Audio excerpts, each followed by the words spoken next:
Arrancamos ese periodo radiofónico con un tema que yo creo que pocas personas dedicadas al misterio han dejado de tratar, dedicada a la divulgación del misterio, de lo insólito.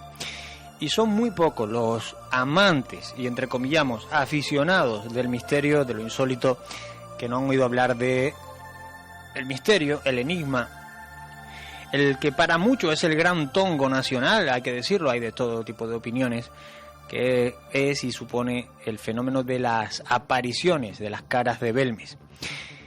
Como sabemos que son muchas las personas que pues se han incorporado a esta familia del misterio en el último año, en los 2 últimos años, habrán escuchado quizás la información relacionada con Belmes de forma sesgada.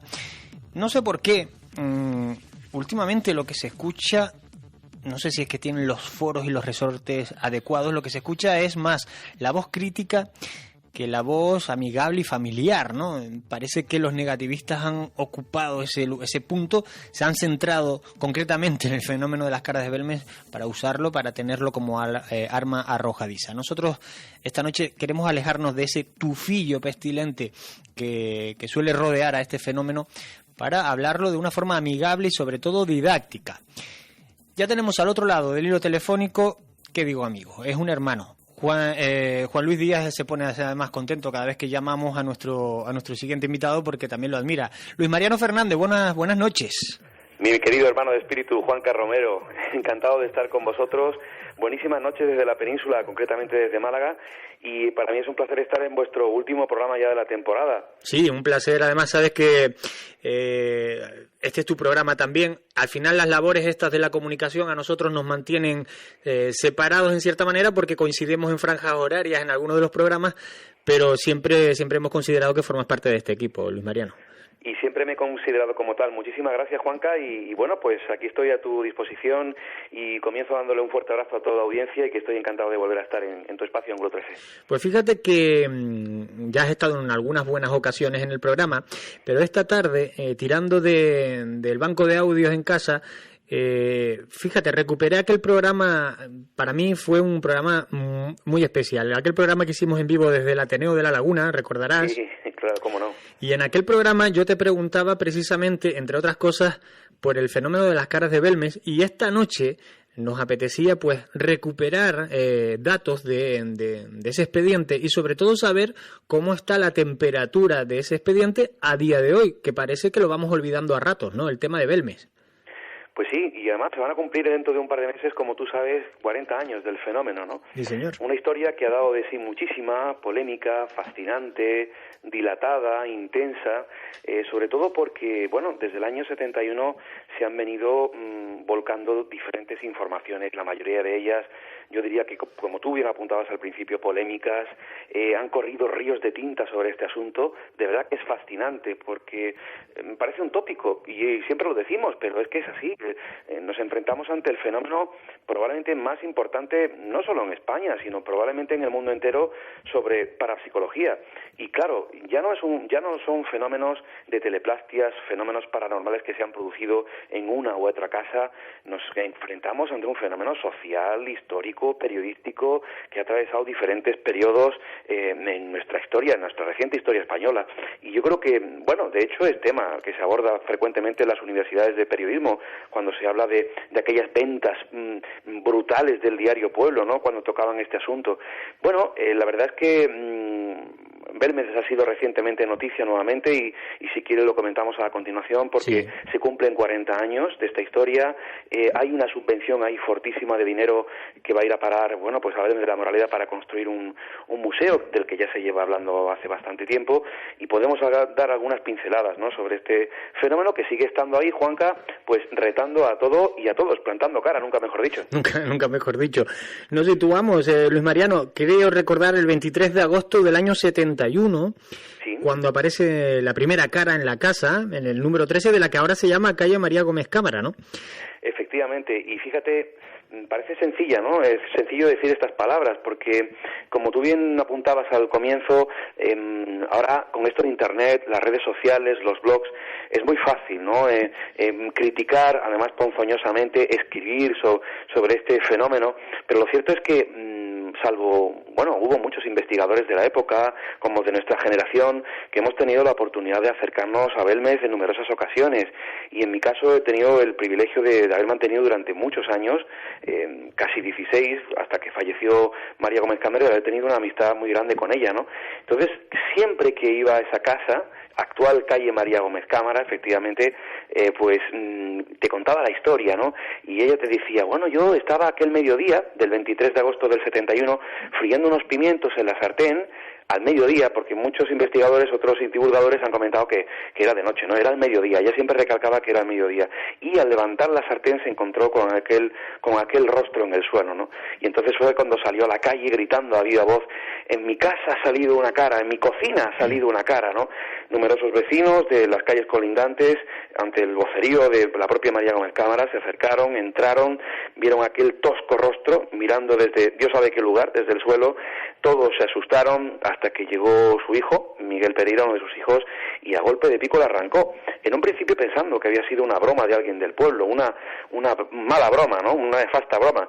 Pero lo cierto es que Miguel en alguna ocasión me ha confesado, como también a otros investigadores que han ido por allí muchas veces, que tuvo miedo porque en definitiva él no sabía cómo había surgido aquel rostro, porque como decía él, no era pintura, no aparentaba ser pintura. Y lo curioso es que días más tarde, concretamente 7 días más tarde, volvió a aparecer en el mismo sitio ese rostro tosco, ¿no? Que todos conocemos, porque luego lo arrancaron del suelo y lo empotraron detrás de un cristal en el propio salón, lo que era la cocina, convertida tiempo después en el salón de la casa, y ahí está, ¿no? Desafiando el paso del tiempo y además, como tú bien sabes, moviéndose. Sí, y digo moviéndose porque esto es así. Tenemos fotografías de la época, hemos visto la evolución, la transformación del propio rostro de la pava. Muchas veces María Gómez Cámara decía, es que yo no sé, caray, quién le puso ese nombre, ¿no? Realmente nadie sabe por qué se le llama la pava. Pero ese rostro, Juanca, se ha ido moviendo, se ha ido desplazando en la propia pared hacia la izquierda, hacia la parte inferior izquierda, como si quisiera retornar a su lugar de origen, donde María cocinaba, el fogón. Parece que ese es el foco, el foco fuerte donde han surgido las mayores y fuertes teleplastias. Luis Mariano, tú que tuviste contacto con ella, con María, sí. ¿Tú sentiste o notaste que ella sufriera por este fenómeno? Sí. ¿Sufría? Ella lo pasaba muy mal, porque en definitiva ella yo supongo que se llevó muchos secretos a la tumba. Yo le he dado muchas vueltas a todo esto, a palabras que dijo ella en el pasado. Muchas veces cosas que ella dijo se cumplieron. María tenía, y esto yo creo que hoy nadie lo duda, María tenía un don especial. Yo no digo que ella fuera vidente o profeta, pero en muchas ocasiones, y te hablo ya un poco a nivel personal, María me dijo cosas, acontecimientos de mi vida en un futuro inmediato, en algunas ocasiones, y se cumplieron esos acontecimientos. Dentro de mi vida personal, incluso a veces, apunto a cosas de tipo profesional. María tenía ese don de ver cosas, de percibir, de decirlas, sobre todo cuando tenía confianza, ¿no?, con el visitante. Y María lo pasaba mal, porque en realidad ella le preguntaba a las caras muchas veces, y en mi presencia, yo lo tengo grabado en numerosas ocasiones, ¿qué queréis? ¿Por qué estáis aquí? ¿Por qué os aparecéis? ¿Qué queréis de mí? Había una interactuación entre María Gómez Cámara y esas caras. Ella siempre las consideró suyas, como hijas suyas, porque en definitiva la noche caía sobre Belmez, y te hablo ya con el paso de los años, donde las miles y miles de personas ya se convirtieron en cientos, en decenas, hasta que hubo un tiempo en el que casi nadie ya iba a Belmez a ver las caras. Muchas veces porque la prensa había dilapidado el asunto, otras muchas veces porque efectivamente en el inconsciente colectivo de todos los españoles y de la opinión internacional, pues había quedado eso, que todo era un fraude, que todo eran pinturas, como han querido en lo sucesivo en estos últimos años, pues algunos escépticos y negadores sistemáticos de los fenómenos paranormales y de los misterios en general, a través de la prensa o a través de la radio o televisión, intoxicadores profesionales, querer negar la evidencia del fenómeno y decirle a la opinión pública a nivel general que esto es un fraude. Y eso es lo que ha ido un poco quedando, ¿no? El hecho de repetir cientos de veces mentiras para convertirlas en verdad.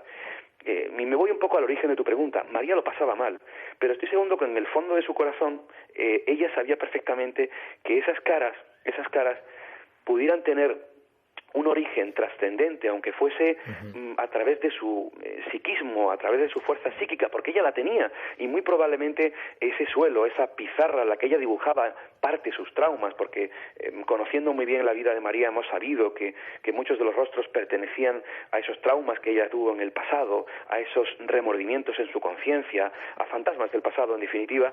También había una trascendencia en el fenómeno y que posiblemente esas caras, pues como yo sostengo, ¿no?, en el libro que escribí con el buen Iker Jiménez, con el buen amigo, y que sostenemos que algunas de esas caras pudieran pertenecer a esa familia fallecida en el Santuario Virgen de la Cabeza en Andújar años antes, en la Guerra Civil. Yo sigo creyendo de verdad en esa hipótesis, en esa relación de hechos, en esa conexión de los hechos, y que parte del fenómeno de Belmez sea precisamente quizá almas en pena o almas que están clamando justicia. No lo sé exactamente. Para mí Belmez es como una especie de santuario del más allá, donde esas almas, donde esos espíritus, donde esas energías, en definitiva, no importa el nombre que le pongamos, se asoman al mundo de los vivos para comunicarnos algo. Han pasado 40 años, Juanca, queridos amigos, y no sabemos exactamente qué son las caras, qué piden las caras, por qué se siguen apareciendo. Es que si María esto ha fallecido hace ya, bueno, el día 2-3 de febrero de este año ha hecho 7 años. ¿Cómo pasa el tiempo, Juanca? 7 años. Y el fenómeno sigue ahí, quizá con menor intensidad, pero lo curioso, y me adelanto seguramente a una de tus preguntas, es que el fenómeno se manifiesta en función al paso de las personas, a la presencia de las personas que van a ver las caras. Mientras más gente vaya a verlas, el fenómeno recupera intensidad. Mientras el fenómeno no sea visto, el fenómeno se va perdiendo. Es curioso. Es curioso. Además, esto pone sello a la posibilidad de fraude. Y digo, ¿por qué? Un fraude, hasta donde yo puedo recordar, no perdura en el tiempo tantos años sin que por algún lado flojee. Aquí no hemos encontrado nada que demuestre fraude. Es más, se han hecho todo tipo de pruebas sobre las caras de Belmez, sobre unas y otras, y si no se ha logrado descifrar qué es y qué pretenden, por lo menos tampoco se ha logrado demostrar que puedan ser un fraude. Claro, es que, fíjate, hablamos de la friolera de 40 años. 40 años son muchos. Unos días 39. Se ha hecho un chiquillo, Ya nos vamos haciendo mayores, Juanca. Sí, somos de la generación esa rara que estamos aquí y allí, y caray, repasando en cientos de ocasiones las portadas, las contraportadas, los artículos de la prensa de aquella época, sobre todo del mítico Diario Pueblo, uno ve la dimensión real que tuvo el fenómeno en aquella época, sobre todo el impacto social, ¿no? Social, histórico y mediático, ¿no? A nivel de la prensa, hemos hablado en infinidad de ocasiones de la Operación Tridente, de esa operación acometida a través del Diario Pueblo, la Iglesia de la época, el ministro Garicano Goñi bajo las órdenes de Franco. Todo eso conocemos bien a la historia y pertenece ya a la historia de Belmez, pero la sociología del milagro que se produjo en torno a este asunto y que durante años, hasta prácticamente a día de hoy, se sigue produciendo, ¿no? Todo lo que ha generado el asunto Belmez, 40 años, ¿tú no crees? Y esta es una pregunta que lanzo también a los amigos oyentes. ¿No creéis que si hubiese sido un fraude o hubiese habido un fraude, no se hubiese descubierto ya? No, sin Yo duda. la primera vez que entré en esa casa fue en abril del año 1990. Ni siquiera tenía 18 años. Y he ido y sigo yendo hasta hace bien poquito. Muchas veces, más de, no sé, quizá 200 ocasiones, no lo sé, he perdido la cuenta. Y os aseguro que todo sigue igual en esa casa. La misma bombilla, cambiada muchas veces, pero ahí pelada del techo, la misma mesa camilla, los mismos sofás. Todo sigue siendo humilde, pobre, sencillo. obviamente, si esto lo hubiesen cogido los americanos, hubiesen convertido en Disneyland de Belmez. Seguro. Y hay que decirlo, porque mucha gente siempre alega que la familia pues tiene una bandejita para que le pongan la voluntad, pero eso no sostiene ningún tipo de fraude. No. Es decir, esta gente no se quiere hacer rico con esto. Es más, claro que no. Seremos hasta un incordio muchas veces cuando somos muchos los que vamos allá a dar la lata, más que una ventaja, ¿no? Exactamente. Y luego, por otra parte, como tú bien apuntabas, se han hecho multitud de pruebas, de análisis, desde el propio estamento científico, encargadas por los propios y costeada por los propios investigadores. Es decir, no hay ningún atisbo de que ahí se haya encontrado ningún tipo de pintura, resto añadido. Es que es más hablar sobre lo mismo, porque es verdad, sigue siendo un enigma con mayúscula. Y todo aquel que dice que es un fraude, o ha apuntado, publicado, o divulgado que haya sido un fraude, lógicamente tiene que demostrarlo, porque a quien afirma contunde la prueba. Claro. Y esto es algo que estoy diciendo desde el punto de vista legal puramente. Lo digo por muchas de las difamaciones, injurias, calumnias que han sufrido no solo investigadores, que a fin de cuentas, bueno, a mí en mi caso me da igual, ¿no?, lo que digan, pero que se han metido con el honor de esas familias, de esas personas que durante años y siguen ahí, ¿no?, enseñando la casa cada fin de semana, molestándose, sacrificando horario personal de su vida familiar para, en definitiva, ¿qué? 3, 4, 5 euros que dejan allí en la bandeja. No tiene sentido. No merece ni tiene sentido. Mira, me estaba escuchándote y al mismo tiempo, de forma paralela, me llegó una imagen al recuerdo, a la mente, Luis Mariano, la del feto, fíjate.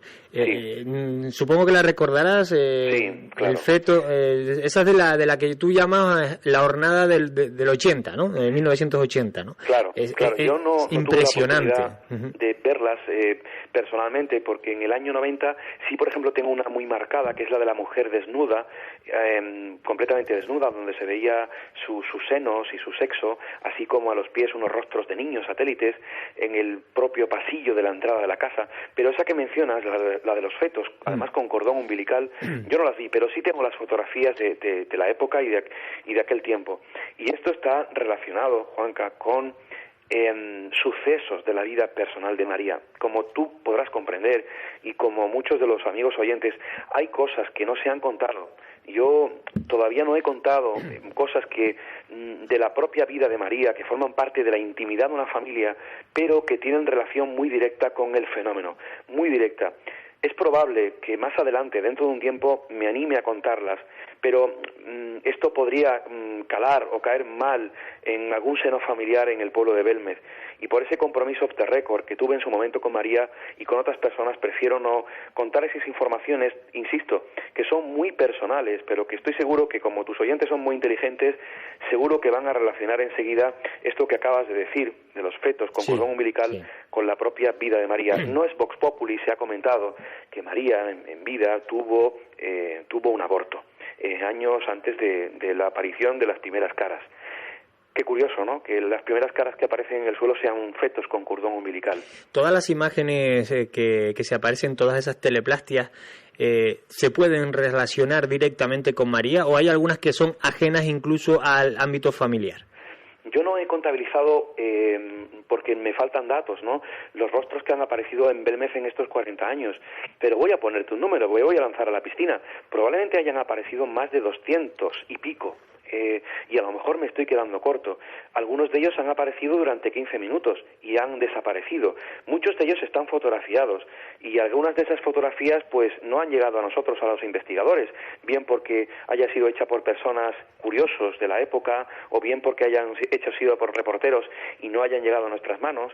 Pero claro, no podemos decir contundentemente ni al 100% que todos esos rostros estén explicados o formen parte de la vida y el entorno de María o del propio pueblo de Belmez. Lo que sí te puedo decir es que muchos de esos rostros, como por ejemplo los que nosotros publicamos en Tumba sin nombre, porque claro, hay una tragedia, una historia personal ligada a la conciencia de la propia María Gómez Cámara, de su hermana Isabel Gómez Cámara, de su cuñado y de sus 5 sobrinas, las que murieron en el santuario. A través de esa tragedia, historia personal, podríamos entender que a lo mejor María hubiese podido plasmar en ese suelo parte de ese recuerdo o de esas pesadillas de las que siempre ella hablaba, ¿no? Cuando tuvo la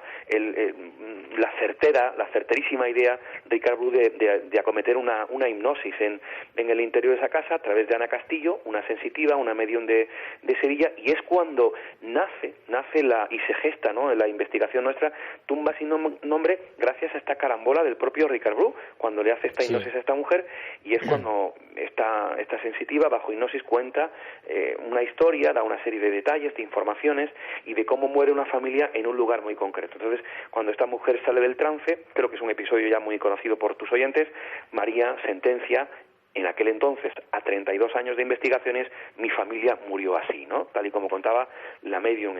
Era un episodio completamente desconocido de la propia María, y que lógicamente habría una investigación alucinante, que fue la que luego a continuación acometimos. Por otra parte, Juanca, no sé qué decirte. Todos sabemos que la casa de María, la número 5, está sobre Camposanto. Primero fue un cementerio romano, después árabe, después cristiano. Su casa linda con la pared de la iglesia. Allí aparecieron muchos huesos, sin cabeza. Y todos ellos están prácticamente enterrados en el cementerio municipal de Belmez. Claro, puede ser las ánimas, las almas, los espíritus de personas desconocidas o personas que estaban allí enterradas. Pues vaya usted a saber. La verdad es que no estamos seguros de nada, solamente podemos hacer hipótesis y filosofar sobre el fenómeno con alguna pequeña sospecha o certeza. Lo interesante, si no es poco lo que ya tiene esa casa, que creo que es muchísimo, lo interesante es que en el año 2004, en septiembre de 2004, si no tengo mal el recuerdo, de septiembre de 2004, sí, correcto, surgen en la calle Cervantes, en otra casa de la familia, nuevas caras. Sí. Es lo curioso. Y entonces ahí vuelve a brotar, a resurgir el dormido expediente Belmez, y es cuando surgen nuevas dudas para muchos de cómo era posible que en una casa que en principio directamente nada tenía que ver con María Gómez Cámara, sino con familiares, etcétera, surgiesen nuevas caras. ¿Has tenido la oportunidad, Luis Mariano, de tener contacto con algunas de ellas? Sí, además, yo me formé parte, ¿no?, de aquel, entre comillas, sin darle mucha importancia, de verdad, porque no la tiene. Nos tocó a nosotros como quizás le pudo haber tocado a otro, o no, porque tú sabes que para mí todo tiene su razón de ser y que nada es azar. Y todo esto porque se produjo en un determinado fin de semana, el último de septiembre del año 2004. Confluimos, aparentemente por casualidad, Pedro Fernández, Pedro Amorós y servidor. Ellos iban juntos desde Alicante para, ver cómo seguía el tema de las caras. Yo recién había realizado los viajes y no sabía que ellos iban a estar allí. Nos juntamos los tres y es cuando, por una serie de vicisitudes muy causales también, que podrían explicar el origen de esas nuevas caras en la calle número 7 de Cervantes, donde nació y vivió sus primeros años sus primeros 20 años María Gómez Cámara, podríamos explicar el nacimiento de esas nuevas caras que yo he defendido en todos los medios de comunicación. Yo viví toda esa historia, por lo menos hasta diciembre de ese mismo año. Vivimos la investigación, vivimos los fenómenos paranormales en primera persona, lo he contado por activa, por pasiva, lo he escrito, fue la ampliación del libro Tumba sin nombre. Pedro Amorós ha contado en muchas ocasiones lo que Pedro Fernández, él y yo vivimos aquellas noches de investigación. Luego vinieron otros investigadores, pudieron vivir fenómenos paranormales, pudieron vivir y filmar el nacimiento de aquellas caras. Y yo, hasta el día de hoy, Juanca, sigo manteniendo la firmeza y la credibilidad en esas caras.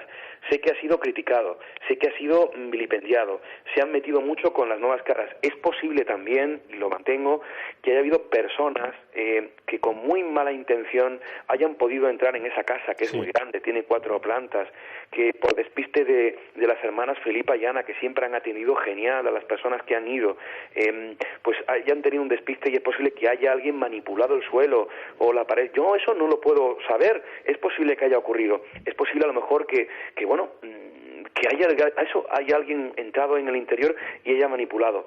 Está haciendo un magnífico trabajo Diego Fuentes a través del grupo que dirige desde hace unos meses, involucrándose, perdiendo su tiempo personal, dinero. Todos sabemos lo que cuesta la investigación y creo que con muchísimo entusiasmo, muchísima ilusión y con muchísimas ganas están llevando a cabo, pues eso, investigaciones. El ayuntamiento últimamente se está involucrando también con ellos. Que sabemos también que hay una división familiar entre la Casa Cervantes y entre la calle María Gómez Cámara. Las familias siguen ahí enfrentadas y encontradas por muchísimas razones que son ahora arduas de comentar en el programa. Pero yo creo en el origen de ese fenómeno de la calle Cervantes y creo que es real. Y hasta ahora, hasta la fecha, yo aprovecho también tu programa, Juanca, sí, para hacer un llamamiento serio y para poner encima de la mesa de Ángulo 13 quien tenga la verdad o quien diga que está engañando, quien diga que está manipulando, quien diga que está pintando esas caras, que lo diga, que lo demuestre. Porque cuando uno dice que eso es un fraude, tiene que demostrarlo. Evidentemente. Uh-huh. Porque entonces la persona que está acusando está cometiendo un delito. Y por ahí hemos pasado muchos investigadores. Nos están diciendo a todos esos investigadores que hemos hecho fraude, que hemos pintado esas caras, tienen que demostrarlo. Y hasta ahora nadie ha puesto encima de la mesa de mis enigmas favoritos, de cualquier programa donde yo he hecho un llamamiento o un reto, y ahora lo hago a través de Ángulo 13. Si hay alguien que está escuchando que diga que las nuevas caras de Belmer son un fraude, por favor, que lo demuestre. Yo me sumo a ese llamamiento porque al final, bueno, ya sabemos cuál va a ser el final, Luis Mariano, que aquí todos seguirán callados y en fin, y seguirán inventando. En cualquier caso... Me duele mucho, Juanca, cuando vas por la calle, ¿no?, y te reconocen por aquello de eso que tiene la tele, ¿no?, o vas por cualquier ciudad y, claro, te conocen por la investigación que haces de Belmer y te preguntan, hombre, ¿qué tal, cómo están las caras? Pero eso no es un fraude, eso no se ha dicho ya que es un fraude. El público a nivel general, el que no sigue estos temas, es lo que te decía antes, escucha en los medios o lee en prensa o escucha la radio y alguien, uno de estos intoxicadores, a nivel profesional, pues va diciendo que las caras son un fraude y eso es lo que queda en el inconsciente colectivo de la gente, ¿sabes? La contaminación, al final es así. Luis Mariano, es que yo creo que te lo he dicho en alguna ocasión, se aprende tanto, aprende tanto escuchándote. Te quería preguntar a título personal, ¿cómo está el tema de la comunicación? Ya va tocando echar un alto en el camino, ¿no? Estamos en época de eso. Sí, precisamente anteayer, miércoles, ¿sí?, hacía el último programa en directo de mis enigmas favoritos, el penúltimo, con el bueno de Nacho Ares. Sí. Tocamos los nuevos acontecimientos, esta revolución importante que está viviendo histórica Egipto. Hablamos de los nuevos descubrimientos, hablamos también de esa noticia que seguramente tú la habrás dado hace unas semanas de la BBC, que se habían descubierto supuestamente 17 pirámides en el área de Saqqara. Estuvimos hablando del templo de Luxor, en fin, haciendo un batiburrillo de todo Egipto, que siempre es un tema apasionante, es un país apasionante del cual este año pues no vamos a poder ir. Y es una pena porque, verás, es una paradoja, porque ahora es el mejor momento para ir a Egipto en cuanto a que no hay turismo y se pueden visitar las áreas arqueológicas con tranquilidad, pero es cierto que hay un temor generalizado a viajar a países árabes, como en este caso es Egipto, y en mi caso personal no he organizado este verano ningún viaje, ¿no?, al país de los faraones. Espero que a finales de año lo pueda hacer y se normalice la situación. Acabo mis enigmas favoritos el próximo miércoles, día 6 de julio.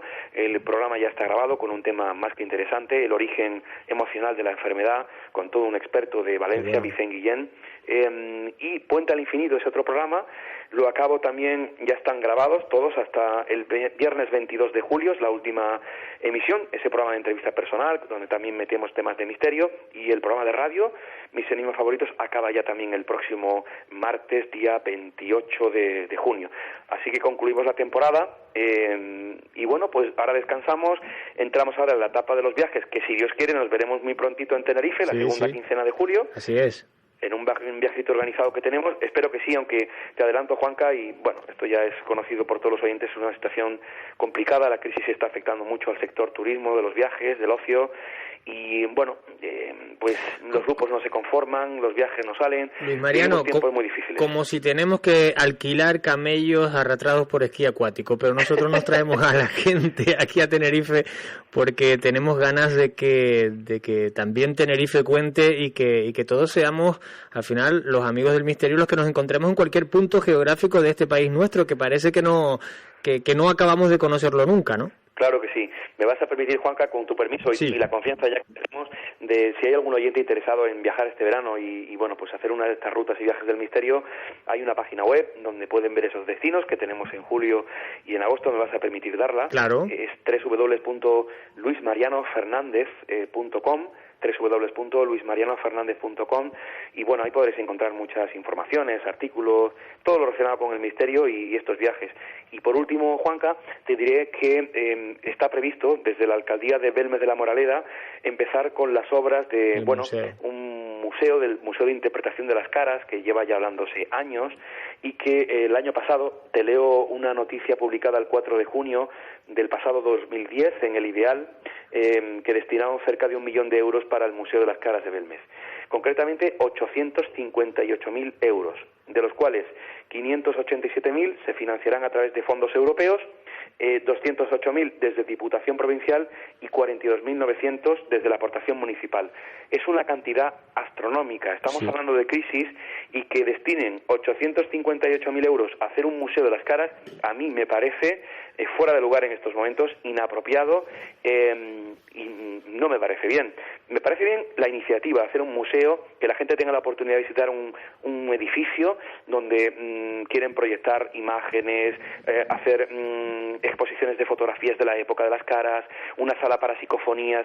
Todas esas iniciativas me parecen genial. Lo que no me parece bien es esta cantidad ingente de dinero, claro, que hay muchísimas instituciones y colectivos que necesitan ese dinero para otro tipo de cosas más humanitarias, y que se destine ese dineral para todo esto. No lo veo bien, es una especie de denuncia pública que yo hago, bien hecha, y que si ya se destina todo ese dineral a hacer el museo, que por lo menos parte o gran parte vaya también en investigación, que creo que es también importante. Y además es lo propio, yo creo que es lo justo, Luis Mariano, que un fenómeno, un expediente como este, si se le crea un museo para este asunto, lo mínimo que se puede hacer es crear un equipo multidisciplinar y de investigación, claro, que trabaje sobre él, porque realmente estamos hablando de algo que no está resuelto. Exactamente. Te deseo todo lo bueno que mereces y además un muy buen verano, que nos vamos a ver seguro, ya lo verás. Claro que sí, Juanca. Un fortísimo abrazo para ti y para toda la audiencia, y me encanta de verdad que sigas llevando Ángulo 13 como lo llevas, porque yo no sé si tú eres consciente, seguro que sí, pero tienes una enorme legión de seguidores, y eso solamente se debe a tu buen hacer y a la ilusión que le pones a tu trabajo, comunicar. Bueno, eso que me escucha mi madre y tú de vez en cuando. Un abrazo, un abrazo, amigo, hermano, hasta luego. Buenas noches.